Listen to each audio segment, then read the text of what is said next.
About 10 days after 9/11, I went through the Pentagon and I saw Secretary Rumsfeld and Deputy Secretary Wolfowitz. I went downstairs just to say hello to some of the people on the Joint Staff who had used to work for me, and one of the generals called me and he said, "Sir, you got to come in. You got to come in and talk to me a second." I said, "Well, you're too busy." He said, "No."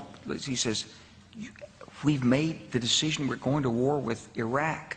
This was on or about the 20th of September. I said, "We're going to war with Iraq. Why?" He said, "I don't know." He said, "I guess they don't know what else to do." So I said, "Well, did they find some information connecting Saddam to Al-Qaeda?" He said, No. He says, "There's nothing new that way. They've just made the decision to go to war with Iraq." He said, "I guess it's like we don't know what to do about terrorists, but we've got a good military and we can take down governments." And he said, "I guess if the only tool you have is a hammer, every problem has to look like a nail."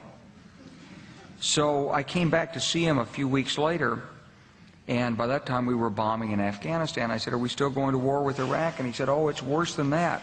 He said, he reached over on his desk, he picked up a piece of paper, and he said, I just got this down from upstairs," meaning the Secretary of Defense's office today, and he said, "This is a memo that describes how we're going to take out 7 countries in 5 years, starting with Iraq and then Syria, Lebanon, Libya, Somalia, Sudan, and finishing off Iran." The truth is about the Middle East is, had there been no oil there, it would be like Africa.